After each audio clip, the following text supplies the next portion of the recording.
Dr. Santa, I want to talk to you a little bit about what are the major prevailing trends in chiropractic today, and what does the chiropractor of today's marketplace need to do to really succeed?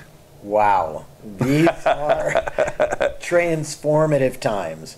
I have seen the pace of change in chiropractic speed up and speed up and speed up, and really has hit hyperspeed over the last 5 years. What it took to be successful in practice, when my dad started in practice 60 years ago, I started in practice 20 years ago, is a completely different skill set than what it takes to be successful today. Years back, it was extremely important to be able to have a great location, have a super well-trained staff, have great chiropractic technique, and the regulation that has been imposed upon chiropractic by healthcare reform, and these are things that are necessary things, have transformed what used to be a fun business, a type of a practice that was really focused on patients, caring for patients, giving them the very best care, has turned into a profession that, unfortunately, Ridgely, I think if you were to ask 10 chiropractors, would they recommend chiropractic as a career for their child, their daughter or their son? An increasing number would actually say no. Wow, that's kind of a difficult place to get to. And tell me a little bit about the need, because I hear this a lot. I hear this, that there's this talk in the industry of shifting dynamics away from being just the chiropractor that practices the profession and into being a business owner that runs a business. How important is that? And talk a little bit about that for us. Well, it's interesting. That's my career path. Is I began as a chiropractor, and then I became an entrepreneur. And I became an entrepreneur primarily because I saw that in the chiropractic practice there was a lack of business acumen. Many chiropractors' first job, especially today with new graduates as they've gone from high school into undergrad into chiropractic college, their very first job is as a chiropractor. So they've never had to make a payroll, balance a spreadsheet, look at a P&L. It's now changed from an era where insurance reimbursement was very forgiving to the chiropractor who wasn't very business savvy, because the check would always come in from the insurance company. And now, as you're aware of, insurance reimbursement is shrinking and shrinking and shrinking, and paperwork is increasing, increasing, increasing. And so every dollar of overhead has to be maximized. Those practices who know how to do more with less today, who know how to connect with their patients in a way that the patients know that their greatest concern is not what insurance plan they have, but if they can actually help them. And that's the type of a doctor that you'd want to go to. It certainly is the type of a doctor that I would want to go to. I say, I want a doctor who's not going to x-ray my wallet or my insurance card. Right. I want him to take a look at my spine. And it is, it's changed the way the profession exists today, but I think in a good way. I think in a real good way, because in the days when the insurance money was rolling in, we kind of became sort of fat cats, and it really became about us.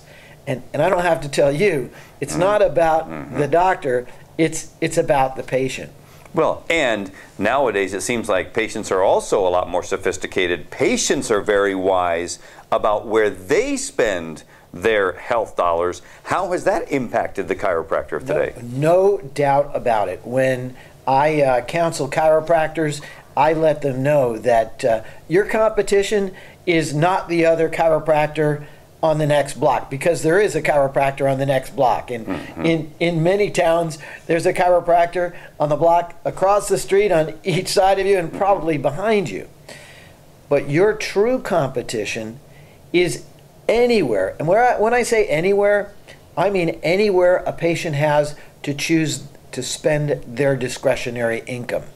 And what I mean about that discretionary income, and as a chiropractor, you may not think of yourself as a discretionary item, but if it comes down to the car is broken down, or somebody has to go to college, guess what happens to the priority of chiropractic care? It shifts behind everything else.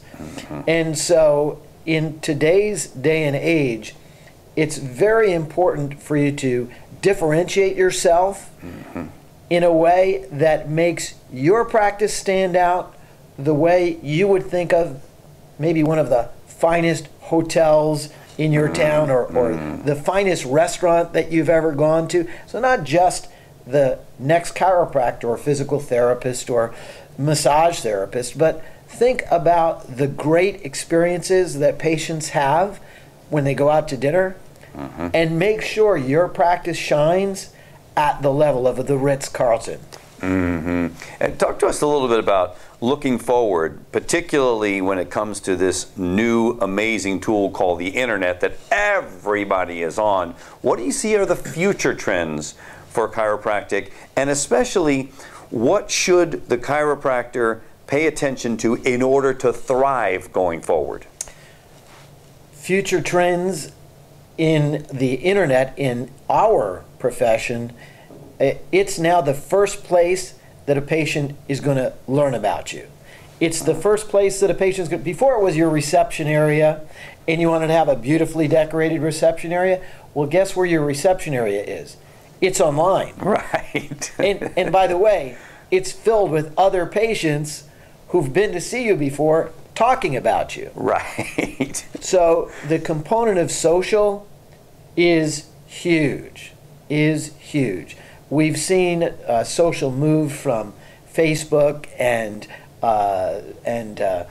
LinkedIn to Pinterest, and we're seeing all sorts of the explosion of YouTube and video is amazing. If you want to learn how to do something, make an omelet, you can go right onto the internet and learn how to do it better than anybody has.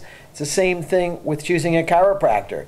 It's a good chance that a patient's going to have a tour of your reception area before they ever enter that reception area. So final words of wisdom to all of the brand new chiropractors, as well as the seasoned chiropractors who may be catching this video, looking forward, looking into the future, a beautiful profession. What would you say to everybody out there? I think you are in the very best place at the very best time.